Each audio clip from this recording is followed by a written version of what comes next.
that's where you're cutting the speech there when she's talking about a pretty important thing that something so personal to her that you decide to that cut there.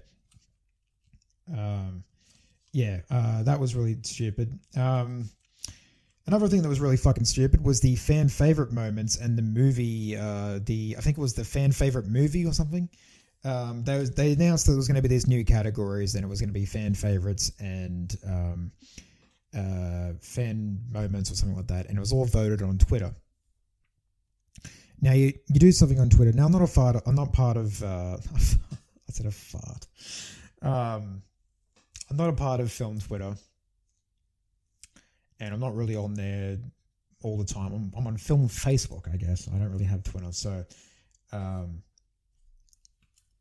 they put the poll on there, and that's how it's all voted. And what a surprise that both Zack Snyder moments won those.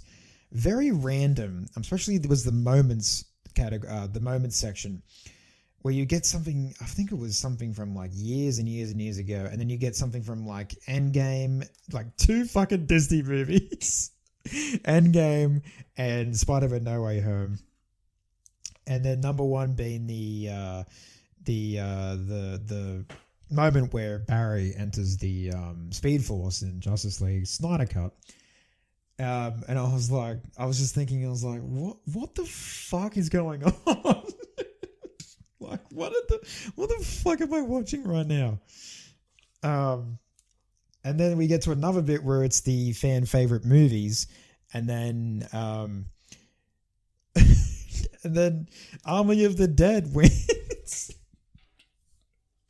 Now, look, if you liked Army of the Dead, that's great. I thought it was fine at best. I thought it was pretty aggressively mediocre, I call it. But what the fuck was this category, man? It also really felt like the Academy was like embarrassed of that. Like it was really quick. It was kind of like shoehorned in. It was like, oh, that's the thing that wins, and then like that's number one, and then all right, fuck, quick, get to the next award presenter. Terrible. Don't do that again. Fucking stupid. Don't do that again. So fucking stupid. And then just more stupid things. It's just the whole thing of how they wanted to keep the show down and wanted to cut time. But then they decide to have 3 women hosts. I'm not saying because they're women. It's like 3 people. I mean, you have Amy Schumer, Wanda Sykes, Regina Hall, I think, and look. I think they're funny. I'm not really a fan of Amy Schumer, to be honest, but I like Wanda Sykes. I like Regina Hall. I think they're both pretty funny. Dare I say, very funny. Wanda Sykes especially has a great delivery. But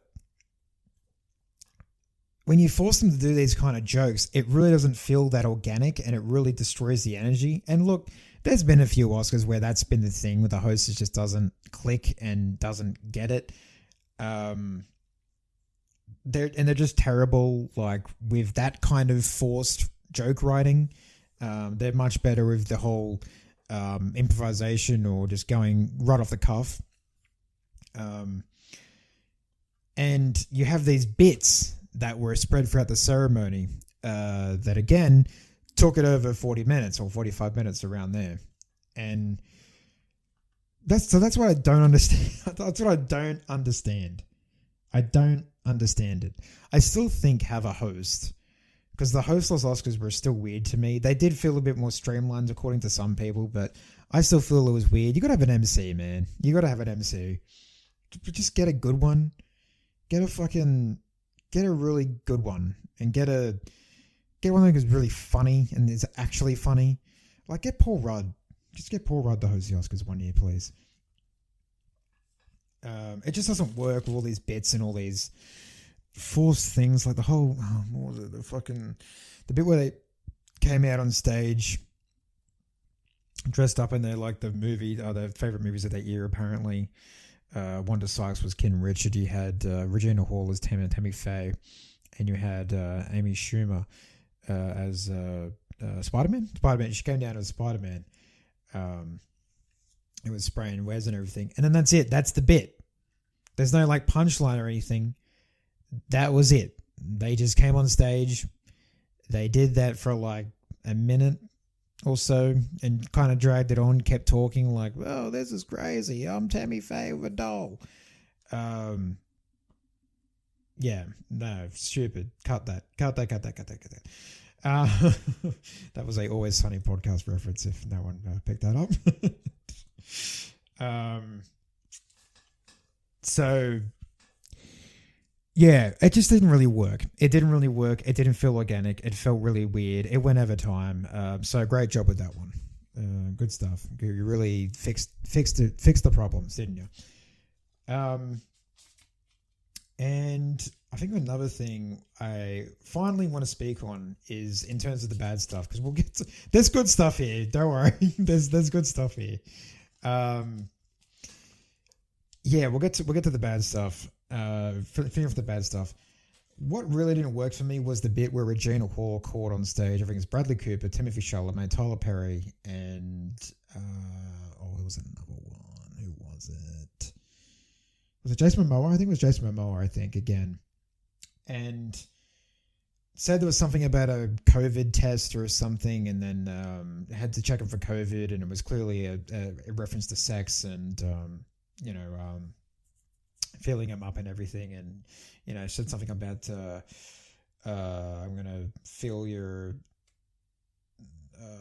I'll feel the back of your throat with my tongue or something like that. Well, that's all in good fun. Sure. Okay. That was all like, that was fine. I was just like, all right, she's just doing that bit and they're going to go off stage and blah, blah. That's going to end it.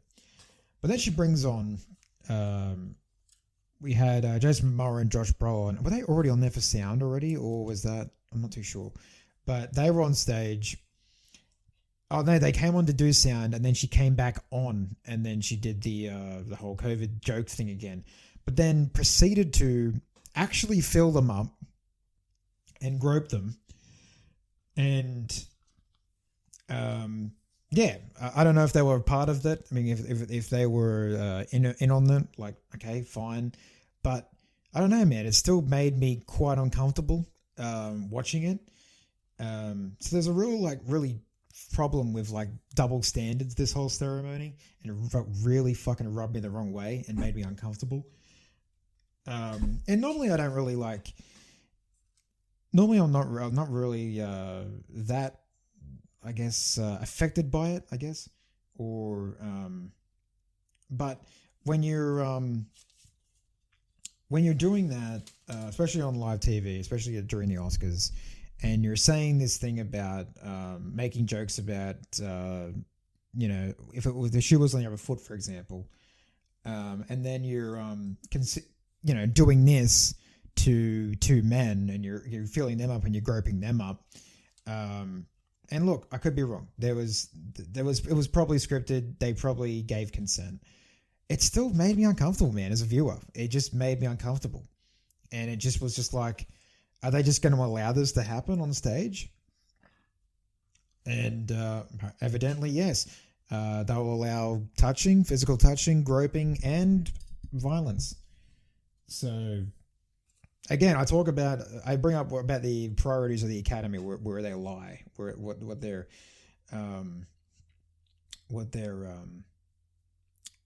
trying to work out here, what they're trying to convey to us.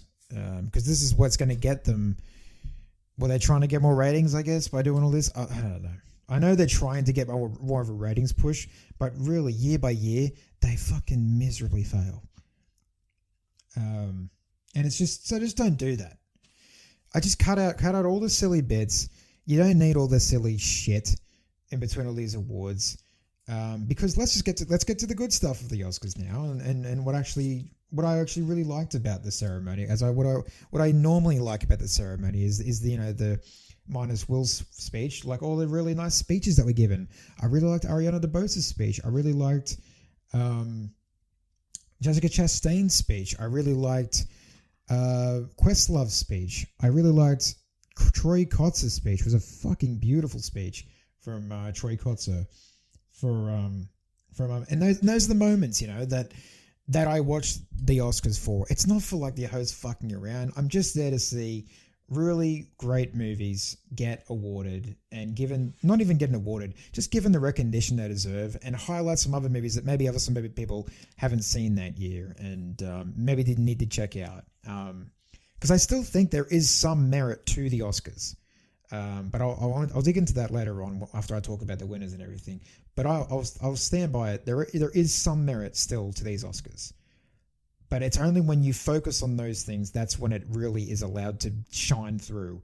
But then you choose to completely fuck that over by making stupid bitch and sorry, stupid bitch. Whoa, stupid bits and allowing certain things to happen on stage that are just fucking weird. Don't do that. Just weird, bro. Don't do that. So yeah, let's get to the winners. Sorry, I keep moving around a lot. Let's get to the winners. So yes, we did start off with the technical categories, and as I predicted, Dune would sweep. It got best sound. I'm pretty sure that was my pick and prediction. Documentary short subject went to Queen of Basketball. Best animated short film went to what's going on here? Best animated short film went to the Windshield Wiper. Best live action film went to The Long Goodbye. Best original score went